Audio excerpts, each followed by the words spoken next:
TC Rádio, a rádio oficial de quem investe.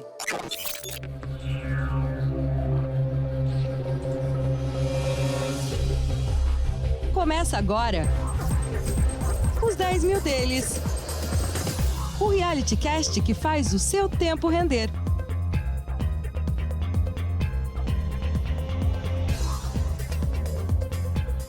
Olá, seja muito bem-vindo. Ótima tarde para você que se liga em mais um capítulo do reality cast que faz o seu tempo render, os 10 mil deles. Ora, já num longínquo mês de maio de 2020, este projeto começou com 10 mil reais na Bolsa de Valores. Esses 10 mil já viraram quase 15 mil, depois foram buscar 9 mil e hoje estão próximos a 10.600 reais depois de mais uma semana. E que semana, senhoras e senhores! Na quinta-feira passada, quando nós conversávamos ao vivo aqui nos 10 mil deles, vivíamos justamente o dia em que eclodiu a guerra da Rússia contra a Ucrânia. Eram os primeiros reflexos da ação militar encabeçada pelo presidente russo Vladimir Putin contra os ucranianos. De lá para cá, quanta coisa não aconteceu, e a gente vai usar esta semana, que hoje é completada desde o início do conflito, para, com o gestor Carlos Castrucci, começar a repercutir tudo e mais um pouco do que vem acontecendo no mercado brasileiro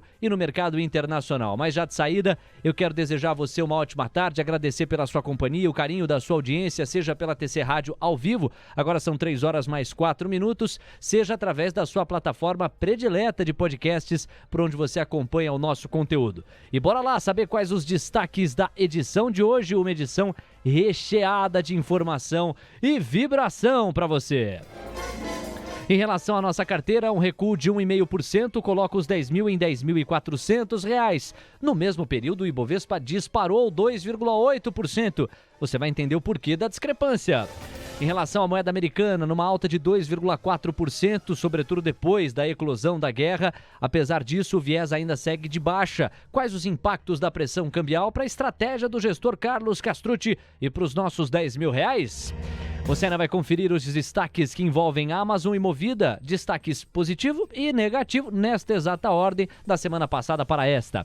E o mais importante de tudo, diante do cenário complexo do tabuleiro geopolítico, que acaba trazendo uma alta volumosa para as commodities, quais as mudanças no racional de Carlos Castrucci e quais as atualizações de estratégia que vão endossar os nossos 10 mil. É a partir de agora, nos 10 mil deles, que já está começando. Este é o podcast Os 10 Mil Deles. Um reality que faz o seu tempo render. Carteira de notícias. Muito bem, deixa eu saudar aqui Carlos Castrucci, o gestor deste humilde programa. Você já acompanha imagens dele, estamos com a tela rachada. E o Carlos, que ainda segue, nós nem conseguimos comentar no episódio passado em função da eclosão da guerra, mas o Carlos, ele tá dodói, né, Carlos? Você machucou o tornozelo esquerdo, é isso?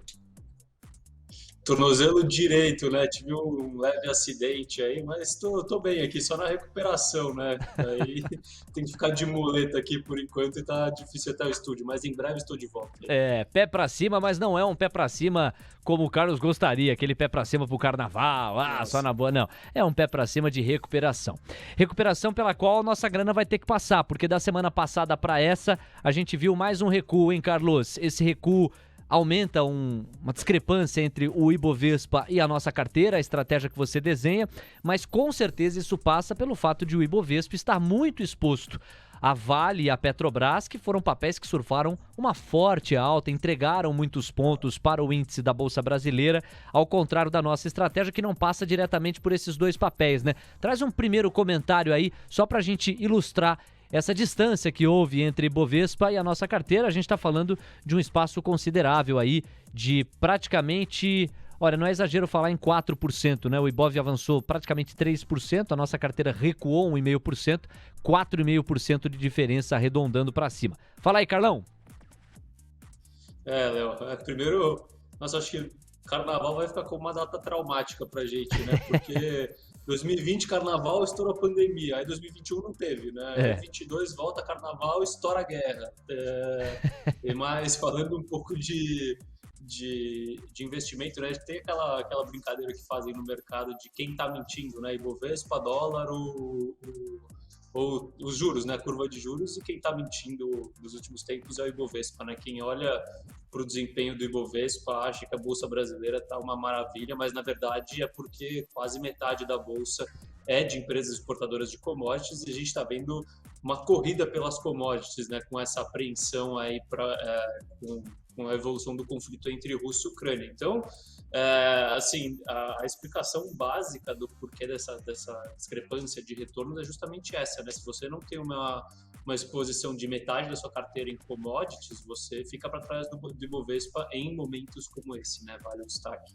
Sem dúvida, momentos como esse, nos quais a gente vai se aprofundar ao longo dessa edição. Agora, Carlos, claro, né, temos assuntos a tratar. Vamos combinar que da semana passada para esta semana, muita coisa aconteceu e basicamente nós tivemos a digestão de tudo que aconteceu na crise geopolítica envolvendo russos e ucranianos. Entre os principais pontos que nós separamos aqui para dividir com a nossa audiência, destacar que, primeiro, nós tivemos um pacote de sanções bastante agressivo do Ocidente, com muita cooperação das principais potências ocidentais do planeta, de modo a sufocar a economia russa.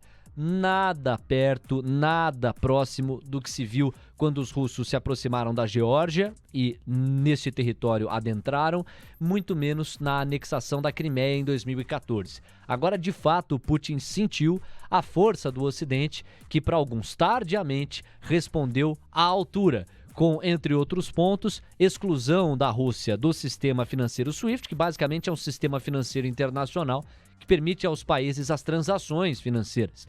Fazendo uma analogia rápida, é como se você tivesse um PIX mundial em que recursos podem ser transpostos, direcionados de um país para o outro. Com a exclusão da Rússia deste sistema, que, ressalte-se aqui o fato, tem sede em Nova York, é uma exclusão, um isolamento financeiro de ordem internacional bastante problemático. Também há, por parte das sanções, uma restrição, inclusive de frequência, do espaço aéreo que os aviões russos podem adentrar, tanto nos Estados Unidos quanto no Reino Unido. E a cada dia que passa, me parece haver uma corrida para a diversificação de matrizes energéticas, de modo que o velho continente, a Europa, sobretudo no lado mais ocidental forte, a União Europeia como um todo, diminua a dependência energética por parte dos russos, que me parece ter sido o grande erro de cálculo político, sobretudo da Alemanha, por de maneira inocente, para a gente ser elegante aqui, ter aberto tanta e tanta dependência da commodity energética russa, em especial petróleo, mas sobretudo gás natural. Cara, diante de tudo isso, eu queria o seu comentário. As sanções ocidentais foram à altura, né, Carlos? Embora tardia para muitos analistas, foram à altura. Léo, antes da gente entrar efetivamente na parte dos investimentos, né, tentando fazer uma leitura do conflito e das possíveis evoluções do conflito, né? Assim, realmente as sanções que o Ocidente impôs foram bastante fortes, né? Eu acho que, assim, o destaque realmente fica para a parte do SWIFT, né? Assim, basicamente, se você está fora do sistema SWIFT, você não consegue receber dinheiro de fora e nem mandar dinheiro para fora, né? Então, você está completamente isolado no mercado financeiro, né? Então, realmente, assim, foi bem forte as sanções que o Ocidente colocou. Falando de perspectivas futuras, né? Será que esse conflito evolui ou não? É muito difícil a gente saber, né? A gente vê que é um conflito onde as nações têm mais a perder do que a ganhar, né? E isso tende a fazer com que a gente não siga por um conflito mais... uma guerra mundial, que seria, por assim dizer. Mas a gente não pode descartar essa hipótese e a gente tem que lembrar sempre que, assim, a gente... houve muito um lado da moeda, né, a imprensa ocidental e assim em diante, e a gente acaba com os fatos que a gente, interpretando que o Putin errou, que o Putin está fraco, que ele vai perder, mas o Putin é um baita estrategista, né? Então, assim, a gente pode julgar o mérito para que ele usa as estratégias dele, mas que ele é um baita estrategista e tem muita coisa que a gente não sabe. Isso a gente tem que colocar no tabuleiro, principalmente para tentar desenhar os cenários futuros, né? Então, assim, eu não daria essa batalha como vencida. E um outro ponto, que inclusive é algo que eu já tenho na minha cabeça e eu vi o Ferri comentando também, é que, cara, se você coloca o Putin, se você tira as saídas do Putin, né? Se você coloca ele numa sinuca de bico ali, será que o cara não vai por tudo ou nada, né? Então, assim, é um cenário que realmente me preocupa, né? A gente não, mais uma vez, a gente nunca viveu um cenário de guerra, né? A gente não sabe como é efetivamente, como seria no caso de uma guerra nova, mas a gente tem que ficar muito atento, porque por mais que as coisas pareçam, de certa forma, controladas, parece que o Ocidente está ganhando, né? Vai, por assim dizer, ainda tem muita água para rolar e, inclusive, o Ray Dalio, ele soltou um texto ao longo dessa semana agora, acho, nos últimos dias, sobre a questão do conflito, né? E uma coisa que ele falou e ficou na minha cabeça que é o seguinte, assim, numa guerra, as guerras costumam ser pior do que a gente espera e mais longas do que a gente espera. Então, quando a gente traz aqui para os investimentos, que é o que a gente está falando hoje, né, dos 10 mil deles, a gente tem que se preparar para o pior, a gente tem que esperar o melhor, mas se preparar para o pior. Isso que é o recado primeiro, assim, principal. Sem dúvida, Carlos. E aí, alguns pontos para complementar o seu racional que me pareceu bastante completo. Primeiro, dizer que, ao que tudo indica nesta altura do campeonato, a Rússia subestimou a resistência ucraniana e superestimou a dependência energética de outras potências em relação às suas commodities. Essa é uma leitura possível e bastante crível nesta altura do campeonato. Daí dizer que Putin já está derrotado, que a Rússia não tem outra alternativa a não ser pouco a pouco recuar, é mais do que antecipar demais o curso dos fatos, também uma leitura inocente, para dizer o mínimo. Afinal de contas, Putin só tem escalado o tom, e não o contrário, como alguns gostariam de enxergar. Inclusive, eu uso esse gancho para trazer duas atualizações. A primeira delas, de que as delegações da Rússia e da Ucrânia terminaram o encontro desta quinta-feira, concordando com uma terceira rodada de negociações na busca por articular um cessar-fogo. Imagens divulgadas pelas autoridades mostram os negociadores apertando as mãos na mesa de reunião. É a primeira vez em que esse tipo de imagem foi registrada. Um porta-voz da delegação ucraniana disse que houve entendimento para a criação de corredores humanitários para a entrada de provisões e retirada de civis, de modo a poupar vidas. Ele disse ainda que há um acordo que envolve um possível cessar-fogo temporário durante a retirada. Um porta-voz russo, por sua vez, confirmou e disse que os corredores humanitários serão criados e que haverá a possibilidade de cessar-fogo nestas áreas. Esta evidência aqui, senhoras e senhores, sugere, pelo menos com mais esperança, a chegada a um denominador comum que efetivamente cesse o fogo. Mas, de novo, não nos antecipemos nem sejamos inocentes. É apenas o início, com uma segunda rodada que foi há pouco concluída, de uma tenebrosa, complexa, difícil negociação que, até se atingir um denominador comum, sabemos, deve levar tempo. Por sua vez, a ONU, junto ao Escritório de Direitos Humanos da sua Organização das Nações Unidas, registrou a confirmação de 249 mortes envolvendo civis e 553 feridos na Ucrânia durante a primeira semana fechada do conflito após a invasão da Rússia. O número até a meia-noite de quarta-feira representa uma alta em relação aos 227 mortos e 525 feridos informados no relatório anterior de um dia atrás. Abrindo aspas aqui para o escritório num comunicado, a maioria das baixas civis registradas das 4 da manhã do dia 24 de fevereiro de 2022 até a meia-noite do dia 2 de março, portanto ontem, foi causada pelo uso de armas explosivas com uma ampla área de impacto, incluindo o bombardeio de artilharia pesada e sistemas de mísseis e ataques aéreos, e eu fecho aspas. E aí, Carlos, para eu te devolver a bola, lembrar que este conflito bélico, ele tem um ingrediente que nenhum outro na história da humanidade registrou. Você tem uma quantidade de câmeras e de pessoas que podem registrar e fazer essas imagens rodarem o mundo como em nenhuma outra proporção de conflito bélico na história. Isso significa que, do ponto de vista reputacional e de imagem, a Rússia sabe que, do ponto de vista global, vai ter que lidar com uma artilharia contra si à medida que topou promover este conflito, este confronto, e teve essa atitude de invasão, desprezando a soberania ucraniana e rasgando o direito internacional.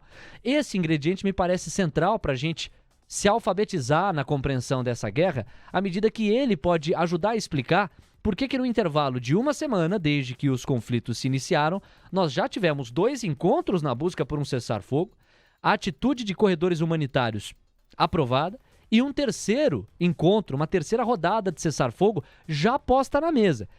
Se a gente parar para pensar e comparar com outros conflitos, me parece que esses outros conflitos demoraram muito mais na hora de achar um denominador comum para uma saída.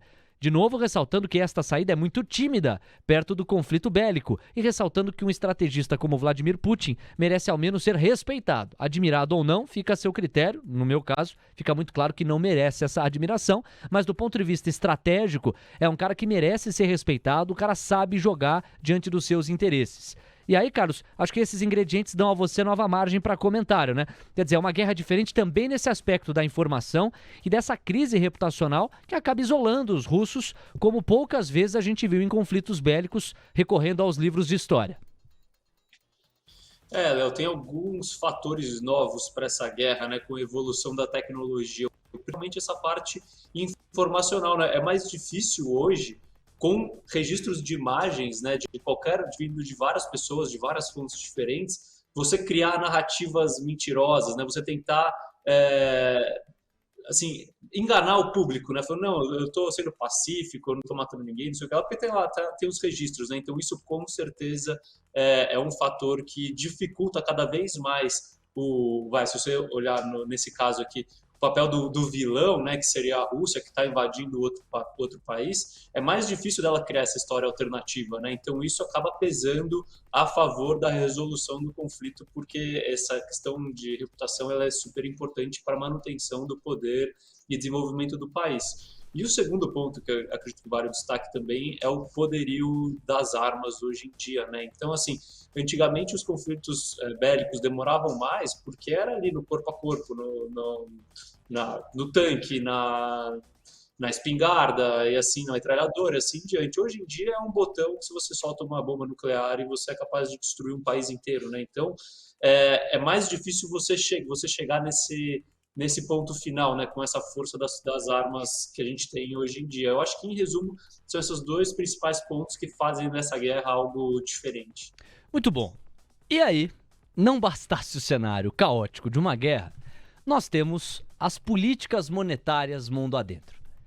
Ontem, Jerome Powell, em pronunciamento dentro da Câmara dos Representantes, que fazendo uma analogia seria a nossa Câmara dos Deputados aqui, já antecipou que vai propor 25 pontos base de alta para o intervalo básico de juros nos Estados Unidos no próximo dia 16 de março. Vai ser a super quarta, tem decisão do FONC, lá nos Estados Unidos, e decisão do Copom aqui, Brasil adentro. 25 pontos base declarados pelo presidente do Banco Central americano. Mas a questão que se coloca é uma ingrata equação que não só a estratégia de condução da política monetária americana vai ter que manejar, como várias outras políticas monetárias de países desenvolvidos terão de manejar.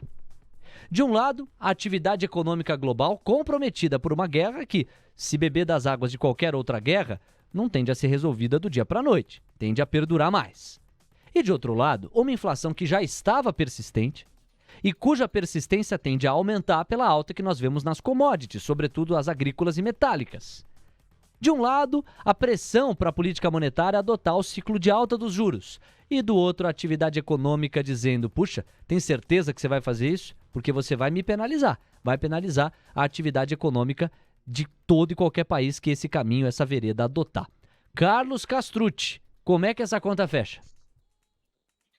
Léo, assim, na minha visão, né, eu até vou começar a entrar um pouco na questão de cenário para investimentos. O cenário para a política monetária e fiscal, de uma forma geral, dos países, ele está se alterando e ficando muito complexo, né? Porque com a questão da extensão do conflito, mesmo que seja, vamos supor que a gente não chegue numa guerra de vez de fato, mas a gente fique nessa questão de sanções econômicas, principalmente a Rússia, que atrapalham o comércio internacional e continuam pressionando os preços das commodities, principalmente energéticas, agrícolas, né? E as outras acabam vindo como consequência disso, como é o caso das metálicas também. Assim, isso vai gerar inflação? Vai gerar inflação, vai gerar bastante inflação. Mas é uma inflação que vem pelo lado da oferta, né? Não é uma inflação que vem pelo lado da demanda. E é inflação de materiais básicos, efetivamente, né? Então, assim, por exemplo, a gasolina subindo, né? Por mais que o preço da gasolina suba, as pessoas continuam consumindo a gasolina porque elas precisam se locomover, né? Então, o que a gente acaba afetando ali com o aumento do preço é a renda disponível das pessoas, né? Porque as pessoas vão continuar consumindo. A mesma coisa vale, por exemplo, para o trigo, para a soja, para o milho. As pessoas vão continuar comendo. O pãozinho vai ficar mais caro? Vai, mas ela vai continuar comendo o pãozinho dela. Isso no mundo inteiro, né? Então, você tem ali uma elasticidade da demanda muito pequena com a variação do preço, e aí com essa, você acaba tendo um maior comprometimento da renda das famílias com o consumo desses elementos básicos do dia a dia das pessoas, que é energia e comida. Oi? Não, eu queria fazer um complemento à sua fala, registrando conceitualmente o que é a inflação de oferta, porque se a inflação é uma aceleração nos preços, certo? É um descontrole generalizado na alta dos preços, ela pode se dar por uma questão de demanda, quer dizer, as pessoas estão consumindo demais, está tendo uma oferta monetária tão grande que as pessoas têm gastado mais, têm procurado mais produtos e serviços e, por consequência, com esse aumento de produto ou de aumento de procura e uma não proporcional aumentada de produtos e serviços, você tem disparada no preço. O que o Carlos está registrando é o cenário oposto, quer dizer, é uma inflação de oferta. Como a oferta está pouca, ela está comprometida, como as cadeias produtivas estão desorganizadas, ainda mais nesse cenário bélico, e você tem uma demanda que está dentro do normal mais aquecida, você acaba tendo um descompasso que gera essa aceleração de preços. E aí eu não sei qual é a efetividade, Carlos, de aumento nos juros mundo adentro, já que nós estamos falando de uma inflação de oferta e não de demanda. Porque quando a gente sobe os juros, nós encarecemos o dinheiro e isso tende a funcionar muito bem quando a inflação é de demanda. Você basicamente está dizendo para as pessoas, tá mais caro gastar, dá uma segurada. Mas você bem descreveu aí que são gastos básicos, uma certa inelasticidade na demanda, que, portanto, vai haver uma constância na procura das pessoas, mundo adentro, embora a oferta siga comprometida. Difícil dessa equação fechar, Carlos. Perfeito, Léo. Você fez a leitura perfeita. E é realmente essa questão, né? Os juros, eles servem muito quando o aumento de juros, né, num cenário inflacionário vindo da demanda, né? Porque você desestimula o consumo, você desestimula o investimento e assim em diante. Agora, quando você tem já as famílias tendo a sua renda comprometida por causa de uma inflação de oferta, você vai aumentar os juros para impactar ainda mais a renda disponível das pessoas, né, das famílias. E além de tudo, né, se a gente está tendo uma inflação de oferta, com juros baixos, você consegue estimular o investimento em nova capacidade produtiva, né? Então, por exemplo, no caso do petróleo, você pode, com juros baixos, estimular a exploração de novos postos de petróleo para normalizar a oferta e assim em diante. Você vai jogar juros para cima, você ainda vai desestimular a criação de nova oferta. Exato. Então, assim, a equação para você aumentar juros hoje, eu não sei até que ponto isso vai ser positivo para segurar a inflação.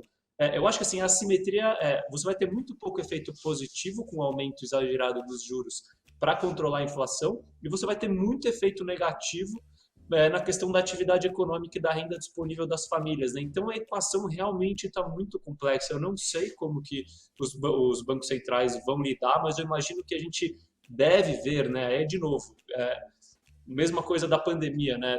Todo mundo buscando solução para um problema. Naquele caso, era um problema do coronavírus. Nesse caso, é a restrição de oferta de commodities e a inflação global. Então, eu imagino que a gente deve começar a ver, de alguma forma, né, mais uma vez, uma política conjunta entre monetária e fiscal, né, um planejamento conjunto para tentar, de certa forma, diminuir a pressão nos preços, sem necessariamente impactar tanto na renda disponível das pessoas, ou seja, usando só o aumento de juros como ferramenta.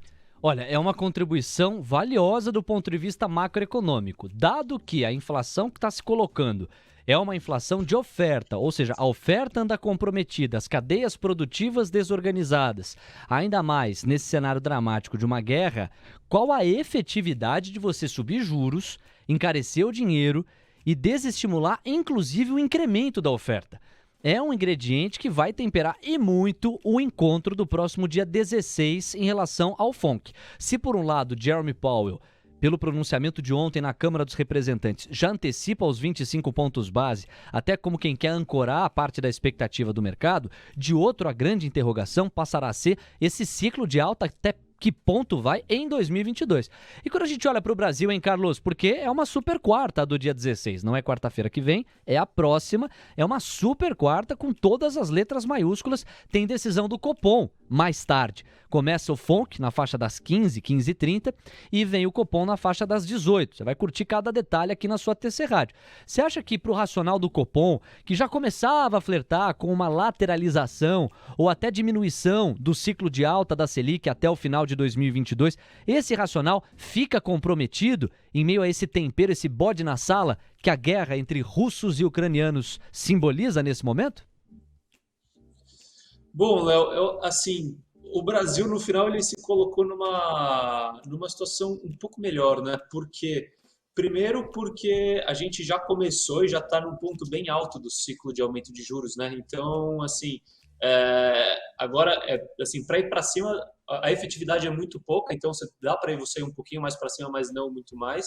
E logo quando normalizar as coisas, você consegue trazer os juros para baixo. Mas falando da equação hoje, no Brasil a gente ainda tem algumas coisas melhores, que é o seguinte, né? Primeiro, a gente já não tem essa dependência, por exemplo, do gás natural, que é o que acontece lá na Europa, principalmente do gás natural europeu. Então, a gente não vai ter esse problema dessa parte da inflação energética, né? Claro que a gente vai ter indiretamente com o incremento do preço de produtos europeus que podem ser importados e assim em diante.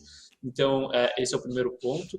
O petróleo, a gente ainda também tem, assim, é possível, né, para não falar provável, que haja algum certo controle de preços, né, de combustível, usando como justificativa a guerra e a condição anormal e a volatilidade dos preços do petróleo. Então, pode ser que a gente seja menos impactado por essa alta do petróleo aqui, quando a gente fala da questão de inflação, isso diretamente, né, na bomba para o consumidor. A gente deve sofrer, sim, com inflação de alimentos e inflação de metais, né? Inflação de commodities metálicas. Isso deve acabar impactando, por exemplo, construção civil, que deve ter mais uma porrada no custo dos seus insumos. Então, sim, o cenário de inflação aqui deteriorou um pouco quando a gente olha para essas equações, piorou. Mas se você olhar pelo outro lado, a questão desse fluxo forte de capital que está entrando no Brasil fez o dólar estar negociando abaixo de 5,10, né? E o cenário do Banco Central era com o dólar a 5,60. E a composição, no final das contas, da inflação é o preço das coisas em real, né? Então, você tem commodity de um lado subindo, mas você tem o dólar do outro lado arrefecendo essa alta, entendeu? Porque em real essa alta acaba sendo menor, o delta acaba sendo menor. Então eu imagino que o cenário para o Banco Central brasileiro, pelo menos para essa próxima reunião, está um pouco mais confortável e dá para manter a trajetória que vinha ocorrendo já há algum tempo, né? Além disso, a gente tem algumas medidas vindo da parte de Brasília, né? Por exemplo, a redução do IPI, que é a redução de custo, né? E redução de preços na veia, né? Então, eu acho que assim, a equação no Brasil está um pouco melhor ainda nesse cenário. Perfeito. Você traz um ponto importante que me leva a registrar e cravar aqui que a equação dramática que o Copom vai ter que manejar para decidir os rumos da Selic na quarta-feira do dia 16 de março é a seguinte. De um lado, você tem a alta persistente das commodities e um cenário de difícil leitura que não nos dá brecha para cravar até que ponto esse nível de estresse que acomete a cotação das commodities vai perdurar. E de outro lado, você tem uma despressão cambial. Você tem, com esse movimento forte de entrada do fluxo gringo aqui no Brasil, uma diminuição na pressão cambial que interessa muito na hora de você pensar em política monetária. Afinal de contas, a inflação depende da pressão cambial. Ela é agravada pelo descontrole do câmbio ou ela é atenuada pelo controle do câmbio. E num estudo muito profundo que a Mover encabeçou junto à equipe de Price Action, ou seja, a equipe que monitora as flutuações de preço e conta as narrativas e histórias por trás dessas flutuações de preço, num estudo com 22 moedas, 22, não são 5, que 5 você aí do outro lado pode falar, mas os caras estão colocando moedinha. Não, 22 moedas, das mais fortes que você pode imaginar. 21 estavam perdendo valor em relação ao dólar. O real era a única das 22 moedas que estava se apreciando em relação à moeda americana. E aí, Carlos, eu também quero ouvi-lo, até na condição de gestor. E já, na segunda meia hora aqui do programa, nós inclusive já estamos adentrando nesta segunda parte, a gente vai, você que está aí do outro lado, agradecer a sua forte audiência pelo YouTube e pelo nosso WhatsApp, já eu mando alguns abraços aqui, mas registrar que o Carlos é gestor de recursos, nós temos a pele em jogo, a skin in the game, nós temos 10 mil reais na bolsa, apanhamos da semana passada para essa, e você vai entender até o final dessa edição como, diante de todo esse cenário que nós estamos traçando aqui, o Carlos está reposicionando e recalibrando a nossa carteira. Dentro da pizza de composição dos recursos que ele administra, dentro desses recursos estão os 10 mil reais originários deste projeto, você vai entender como o Carlos está remanejando. Eu já vi aqui, espiando o roteiro, que um ativo histórico de proteção de capital passou a fazer parte da estratégia. Eu estou vendo ouro, investimento em ouro aqui. Já a gente vai aprofundar com ele. Mas para fechar essa parte específica do nosso raciocínio, Carlos, há por parte do investidor estrangeiro uma cota que geralmente é pequena para ele, investidor estrangeiro. Para nós faz uma diferença e tanto. Que é destinada para países emergentes. Países emergentes são uma cesta na qual a gente consegue localizar, para além do Brasil, África do Sul, México, você vai ter ali a Rússia, naturalmente. E com essa pancada que está acontecendo na Rússia, a gente viu os índices acionários russos despencando, empresas indo para praticamente zero nos seus papéis. É natural que dentro da cota destinada para países emergentes, o investidor gringo chegue, olhe e fala: opa, da Rússia eu saio, para onde eu vou? Porque esse é um capital que eu estou disposto a correr mais risco, eu quero me manter nos emergentes. E o Brasil tem saído na frente. Também por outras razões, a vocação que nós temos para commodities nesse cenário em que elas têm se apreciado muito. Isso também tem ajudado quando a gente pensa na questão do fluxo, né, Carlos? Perfeito, Léo. Primeiro, você tem essa questão efetivamente da saída de fluxo da Rússia, que deve ser realocado em outros países emergentes. E não só porque você tem que necessariamente fazer isso, né, mas porque também o cenário, mesmo para países desenvolvidos, quando a gente fala de investimentos, não está dos melhores, né? As bolsas estão caras, a taxa de juros está baixa, então está difícil você encontrar oportunidades.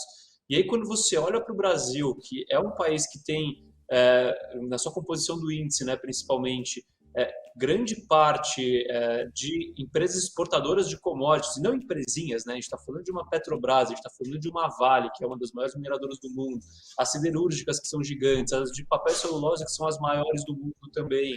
Então, assim, você olha para um Brasil que tem esse poderio de commodities, né? Que tem esse histórico, que tem esse poderio, esse tamanho. Você olha um país onde a bolsa está barata, né? Não é só que as empresas são boas, mas as empresas estão baratas, e com um câmbio que se desvalorizou ali desde o começo da pandemia, passou de 4 para quase 6, né? Então desvalorizou ali 50%, entendeu? Então eu olho para o Brasil e falo, pô, essa daqui é a melhor oportunidade. Isso barato, o cenário favorece, e aí entra esse fluxo muito forte, né? E aí vale a questão do dólar, né? Que é o que a gente já falou algumas vezes, né? O dólar tem dois componentes, né? Tem a força do dólar perante o mundo e a força do real contra o dólar, né? E a gente está vendo o dólar ganhando força perante o mundo inteiro e mesmo assim se desvalorizando muito contra o real. Por quê? Porque o real realmente está ganhando muita força quando a gente compara com o dólar, né? Então, em resumo, é isso. E a equação do Copom, o que vai perdurar mais? A diminuição da pressão cambial ou a apreciação das commodities? No limite, o que vai pesar mais na hora da gente ver para onde penderá a inflação? Essa alta forte nas commodities, que são dolarizadas, ou esse alívio cambial que persiste a despeito de várias apreciações de moedas ante o dólar? A moeda brasileira segue conseguindo vencer a parada. 2022 está sendo um ano iluminado, em contraste do que foi 2020 e 2021, anos bastante difíceis para o que foi a moeda brasileira ante a americana. São 3 horas e 36 minutos, obrigado pelo carinho da sua companhia. E Carlos, agora eu quero me aprofundar no teu racional como gestor. Vai ser valioso te ouvir e eu estou me colocando no lugar da nossa forte audiência que tem o seu investimento do outro lado, tá com o home broker aberto, fica olhando, consultando a sua tese de investimento e falando, o que eu faço agora? É só bunda na parede? É só observação? É só cautela? Eu não vou deixar de surfar algumas ondas que estão se levantando? Tem gente que até não sabe separar muito o joio do trigo. Veja, falar em oportunidade nesse cenário de guerra não implica desrespeito, desconsideração com as maiores vítimas da guerra, que é a suspensão máxima da ética. Muito pelo contrário, nós reconhecemos isso. Só que, de outro lado, também sabemos que num mundo complexo, algumas oportunidades de oferta e demanda vão se colocando. E saber se posicionar de modo a preservar o seu patrimônio ou até mesmo aumentá-lo dentro das opções legítimas que o investidor tem a seu alcance, mais do que possível, é necessário.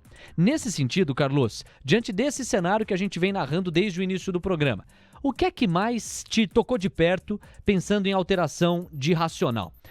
Eu conversava com você nos bastidores e você dizia, Léo, primeiro ponto para mim é que a guerra tende a durar mais se ela beber das águas de conflitos anteriores. É muito difícil que uma guerra, e se trata de uma, termine em questão de 1 ou 2 semanas. Esse é o primeiro ponto para esse novo gestor Carlos Castrucci, que está tentando adequar a sua estratégia ao cenário que se coloca há 1 semana já mundo adentro, né? Perfeito, Léo. E assim, você vê como nada é trivial no mundo dos investimentos, né? Porque, principalmente falando como brasileiro, né? Na hora que você pensa num cenário adverso, qual que é a primeira coisa que você pensa em comprar? Dólar. E o cenário para o dólar, ele não é positivo quando a gente relaciona com o real brasileiro, né? Então, assim, isso já sai da cogitação.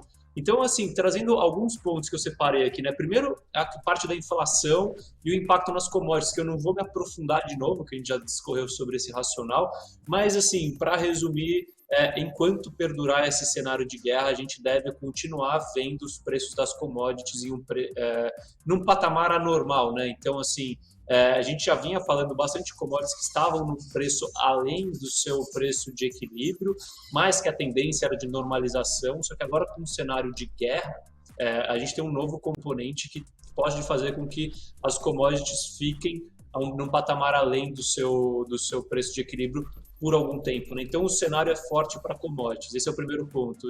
E aí vai para quase todas, né? Energética, agrícolas, a própria parte dos fertilizantes, né? E as commodities metálicas, por exemplo. Então, o cenário para commodities está mais forte.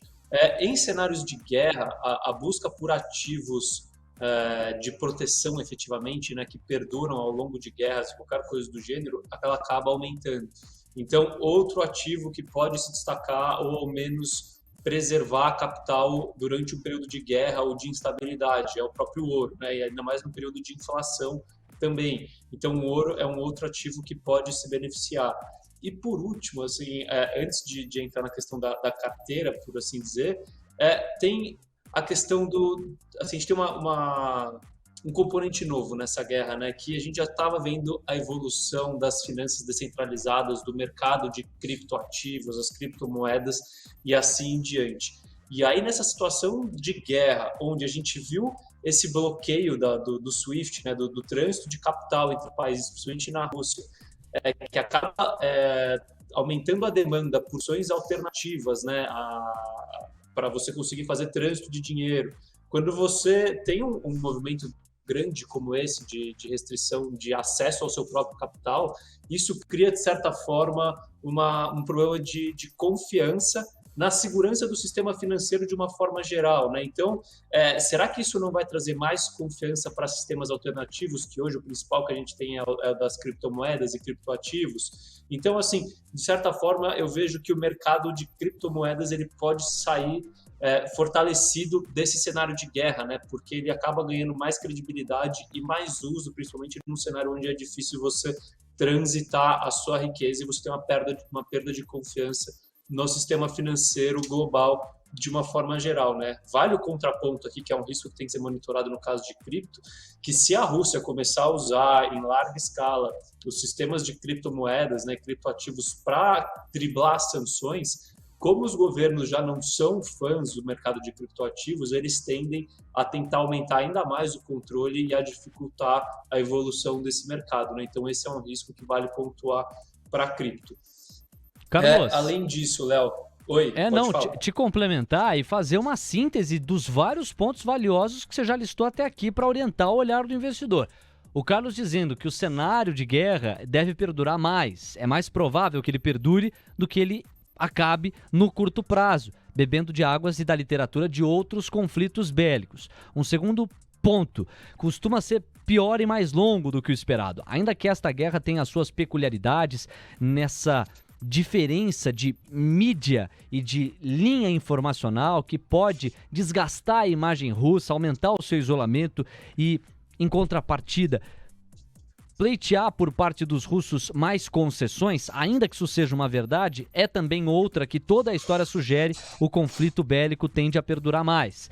O Carlos também fala de uma inflação mais forte sob o ponto de vista da oferta e não sob o ponto de vista da demanda, ressalta a alta nas commodities energéticas e agrícolas e as demais por tabela na mesma esteira, mas encabeçando essa alta as commodities energéticas e agrícolas, falando que o curto prazo deve ser de bastante estresse e problematizando o horizonte próximo das políticas monetárias, que não veem mais a mesma efetividade na subida de juros como viam há algum tempo, antes desse aprofundamento de crise diante do conflito bélico entre russos e ucranianos. Aí o Carlos então discorreu sobre o sistema financeiro e falou da tendência de olhar mais forte sobre finanças descentralizadas à medida que o sistema financeiro tradicional basicamente excluiu, através da saída da Rússia do SWIFT, os russos da parada, que não conseguem mais mandar nem receber dinheiro.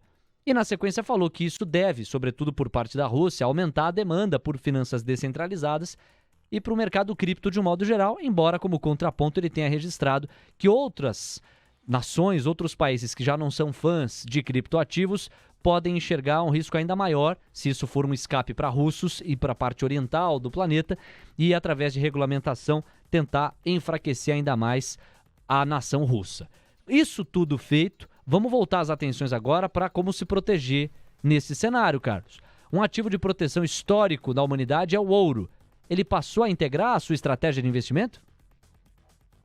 Sim, Léo, sim, o ouro passou a integrar. Então, eu vou falar um pouco da carteira antes de discorrer o racional aqui, né, do conflito, para falar um pouco de como que a gente está se posicionando, né, agora, né, como que a gente estava até o último episódio, como que a gente está agora. Perfeito. No último episódio, Léo, a gente estava com 13,5% da carteira em caixa, tá? Então, a gente tinha uma posição relativamente grande em caixa perante o histórico que a gente está acostumado. A gente tinha 7,5% da carteira em empresas dos Estados Unidos e 79% em Brasil, e desses 79%, 5% eram commodity, tá? Isso era como a gente estava na semana passada. Da semana passada para essa, dos pregões que discorreram, eu usei bastante caixa, tá? Então, eu usei... a gente passou de 13,5% para 5,5% de caixa. A nossa posição em Estados Unidos reduziu de 7,5% para 6,5%, mas teve uma mudança relevante, que foi a questão da saída das empresas de turismo e a volta do Facebook para a carteira, tá? E por que isso, né? Porque num cenário de conflito, num cenário de guerra, assim, a aposta nas empresas de turismo era justamente por conta da retomada do trânsito de pessoas, né? E num cenário de guerra, a gente tende a ter uma redução na movimentação de pessoas, né? Do apetite para gastar com turismo e assim em diante. Então, eu acho que o cenário aqui não é tão bom mais para empresas de turismo. Em contrapartida, a gente sabe que com as pessoas ficando mais em casa, a tendência do uso de tecnologias, né, principalmente parte de redes sociais, tende a aumentar.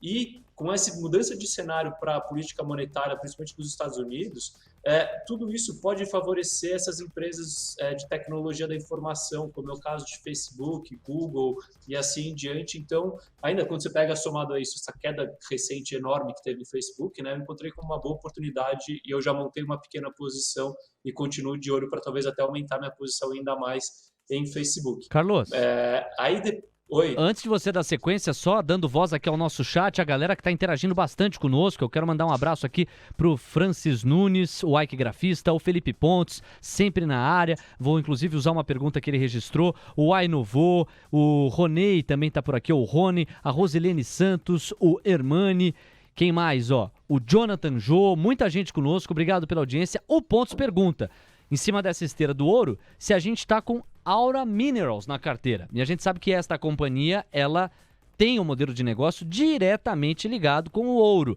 Como é que está a nossa exposição ao ouro, hein, Carlos? Não, ela é... Nossa, vou usar essa pergunta como um belo gancho, tá? Que era um recado que eu ia dar aqui também. a gente está exposto diretamente no Gold 11, né? Que é um ETF que replica o preço do ouro. Então, a gente está exposto só ao preço do ouro, tá? Tá. E esse é um racional que até eu quero discorrer aqui, que eu acho que é um risco que os investidores têm que tomar cuidado, que é o seguinte, né? Bom, o racional de primeiro nível é as commodities vão porrar, né? Petróleo vai porrar, minério vai porrar, alumínio, grãos, fertilizantes e assim em diante. E esse racional faz sentido, né? Só que muitas vezes as pessoas procuram já de cara se expor a empresas que exportam esses tipos de commodities, né? Só que a gente tem que tomar um cuidado muito grande aqui. Por quê? Porque uma coisa é você se expor ao preço, que é você se expor à commodity diretamente. Outra coisa é você se expor à empresa, que não é só diretamente relacionada com o preço da commodity, mas quando a gente pega o resultado de uma empresa, ela é o preço, assim, preço vezes a quantidade vendida, né, menos os custos. Isso é o que sobra depois para o acionista da empresa, né? Sim. Então, assim, na hora de falar, por exemplo, de uma empresa a Aura Minerals é um caso ótimo aí, né? Assim, pô, o ouro está subindo, está dando uma porrada, só que ela teve um fato relevante lá que ela pode perder 1/3 da sua produção que vem de Honduras por causa de regulamentação lá do governo. E aí é um risco idiosincrático, é um risco não sistemático, né? É um risco específico da empresa. Ou seja, você está querendo se expor ao preço do ouro, mas você se ferrou por causa do fundamento da empresa. Então é muito importante, assim, eu não estou falando que a gente não pode investir em empresas, né? Mas é importante você conhecer como que a empresa funciona, né? E como eu não conheço, por exemplo, de perto a tese de Aura Minerals, eu prefiro me expor diretamente ao preço da commodity única e exclusivamente, né? E aí trazendo alguns exemplos aqui. Então, por exemplo, a parte de grãos, né, Léo? Então, de agricultura. Você fala, bom, então eu vou me expor ali a SLC Agrícola ou a Agro 3, por exemplo, que são produtoras de grãos, majoritariamente. Mas a gente tem que lembrar que os fertilizantes estão sofrendo uma inflação grande, que grande parte dos fertilizantes vem da Rússia, e que a gente pode, inclusive, ter falta de fertilizantes. E aí, se você tiver uma falta de fertilizantes, por mais que o preço da commodity está subindo, pode ser que você não consiga produzir o suficiente e o resultado da empresa não replique esse aumento no preço da commodity. Verdade. Ou ainda, o aumento do custo do fertilizante, Léo, pode acabar prejudicando a margem da companhia mais do que o preço do grão pode beneficiar o resultado da companhia. Então é muito importante a gente entender a complexidade de cada empresa. Se você não entende, investe direto no preço da commodity se você quiser se expor a ela. Que, em resumo, a gente pode traduzir com a frase: se você quer se expor às commodities e não conhece as empresas que estas commodities manejam, é melhor você se expor diretamente ao preço delas, que vão oscilar, esses preços vão oscilar de acordo com a relação básica, clássica de oferta e demanda.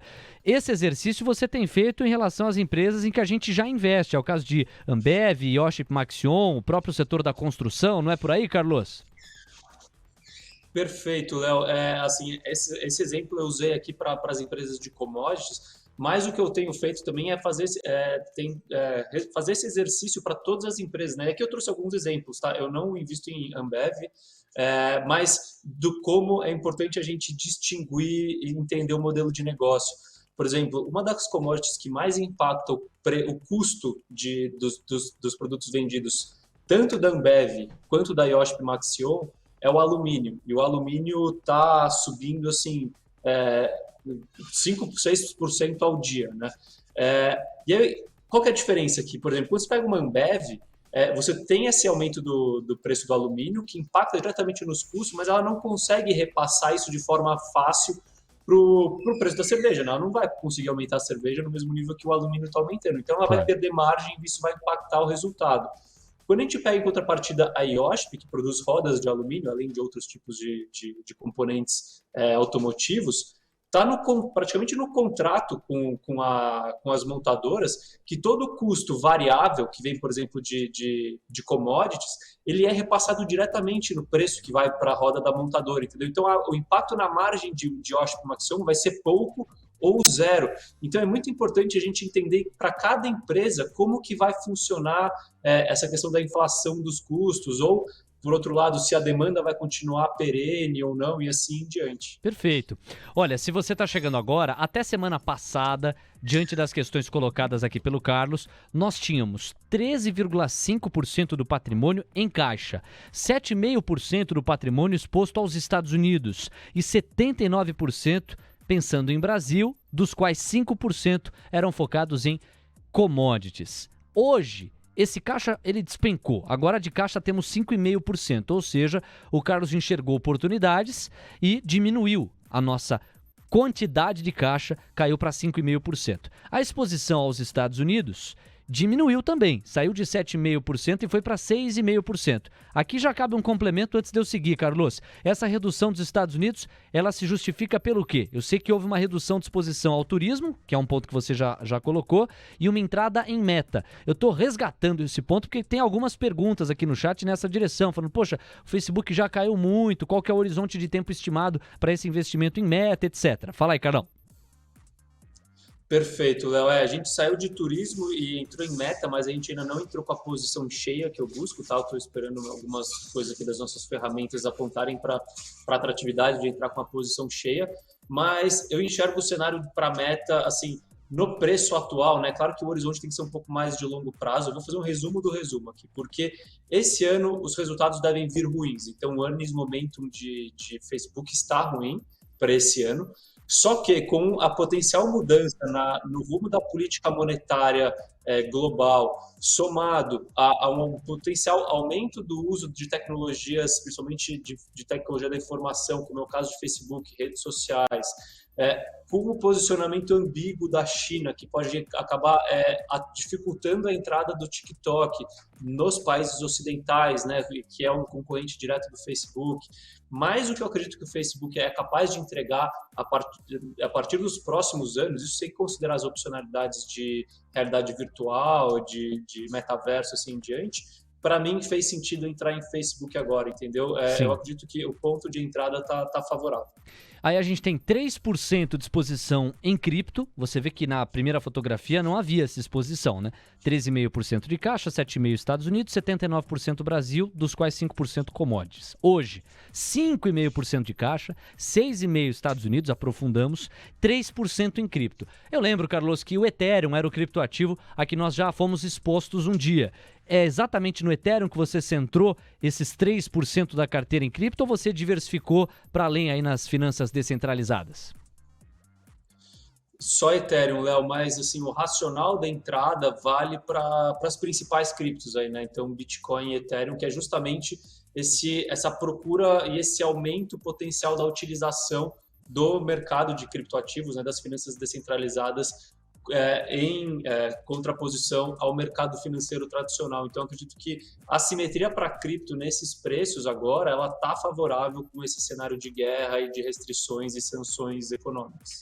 2% da carteira alocados em ouro, e o Carlos já deixou claro aqui, através do ETF Gold 11, que replica diretamente a cotação do ouro em onças Troy, e aí a gente cai para o Brasil. 83% de exposição ao Brasil, dos quais 9% a commodities. O Carlos já deixou claro, a gente está falando de CBA, que é a Companhia Brasileira de Alumínio. Especificamente essa vai ser a estratégia com que o Carlos pretende surfar essa alta das commodities. Mas também houve aumento no saneamento, uma posição em Raizen e redução de construção, pelo menos só em MRV. O seu comentário sobre isso, Carlos? Perfeito, Léo. Só a questão de commodities, eu coloquei CBA, porque CBA foi o que a gente aumentou, tá? A gente tem Klabin e CBA nessa composição, mas CBA a gente aumentou porque o preço do alumínio está muito forte, e aí quando você revê os seus modelos com preços ainda menores do que esse, você vê que, assim, na minha visão, o CBA está num preço atrativo, e a gente continua investindo só em commodities que participam e estão do lado favorável às mudanças climáticas, né? Então, que devem surfar um bom momento com essa preocupação pelas mudanças climáticas e sustentabilidade. Além disso, a gente aumentou o saneamento, que é uma posição defensiva, né? Então, que tem pouca elasticidade da demanda e o cenário se encontra um pouco melhor nesse segmento. Raizen é uma posição nova, ainda pequena. Por que eu coloquei Raizen, né? Porque ela é uma empresa que ela atua principalmente em dois segmentos, né? Que é a parte de distribuição de combustíveis e a parte de produção de cana-de-açúcar, de açúcar e etanol. E eles têm um investimento forte em etanol de segunda geração, que é um etanol que é muito mais a produtividade do etanol é muito maior, né? Então isso gera mais dinheiro. E, além disso, ele emite menos gases de efeito estufa. E por quê? Porque eu acredito que esse movimento que a gente está vendo agora de aumento no custo energético, ele pode acelerar ainda mais a busca por novas fontes de energia, né? Ainda mais com o petróleo ficando menos atrativo como fonte de energia barata nesses preços. E aí eu acredito que a Raízen está muito bem posicionada para surfar esse movimento de longo prazo do aumento da utilização de biocombustíveis e assim diante, fora todo o plano de expansão que ela tem, que a gente pode entrar no mérito em outro episódio. E a redução em construção, no final eu fiquei sem Lavvi, tá? Eu tô só com a MRV, porque de novo, né, a inflação deve pegar de novo na parte de materiais, fora a inflação que vai vir de mão de obra, então isso deve pressionar margens das construtoras, fora o cenário de taxas de juros mais altas. Então eu prefiro ficar com o maior player de construção e o mais efetivo e mais eficaz, né?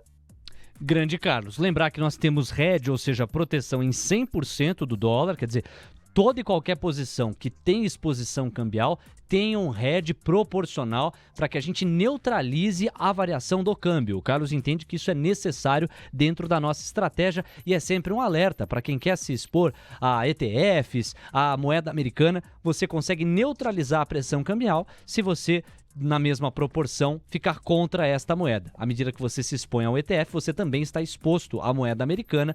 Ao buscar um hedge, você neutraliza a questão cambial. De modo geral, então, o Carlos entende que o cenário para o Brasil, com os preços atuais e com o atual estágio da política monetária, é de atração de fluxo e, portanto, mantém uma assimetria bastante interessante e atrativa.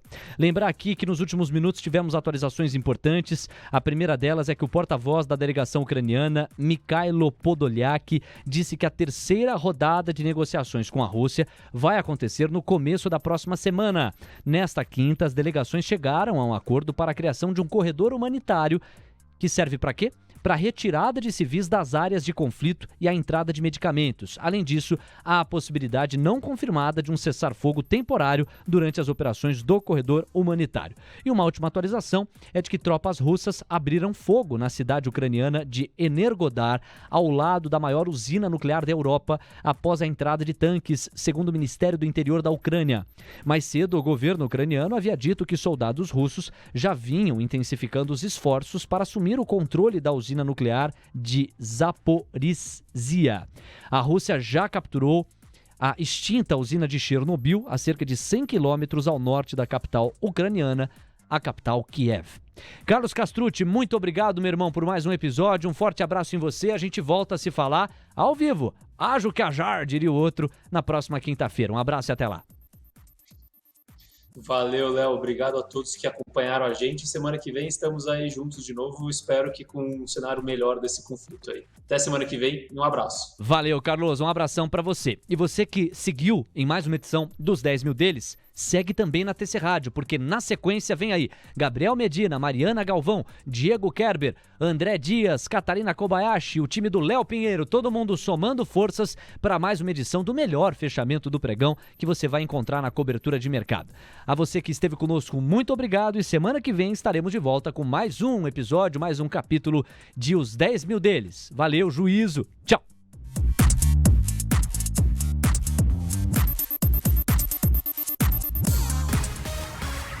Disclaimer. As opiniões dadas pelo gestor de recursos Carlos Castrucci sobre empresas de capital aberto e demais ativos financeiros investidos por ele podem configurar conflito de interesse com você, ouvinte. Deste modo, reflita sobre a precisão e a validade dessas opiniões a partir dos seus próprios critérios. Além disso, qualquer comentário sobre investimentos reflete única e exclusivamente a opinião do Carlos. Não se trata de qualquer recomendação de investimento. Ressaltamos ainda que a participação dele não tem como objetivo a venda dos serviços da Roa Asset Management, empresa da qual é sócio e por onde realiza os investimentos dos R$10 mil iniciais do projeto. O investimento destes recursos vem sendo realizado pelo Carlos da mesma forma como são investidos os recursos dos clientes da Roa. O projeto Os 10 Mil Deles persegue as melhores práticas mundiais para o mercado financeiro na atuação de Carlos como gestor de recursos. Assim, ele não vai comunicar alterações na estratégia de investimentos antes de executá-las para os próprios clientes. Termina aqui mais um episódio de Os 10 Mil Deles, o reality cast que faz o seu tempo render. TC Rádio, a rádio oficial de quem investe.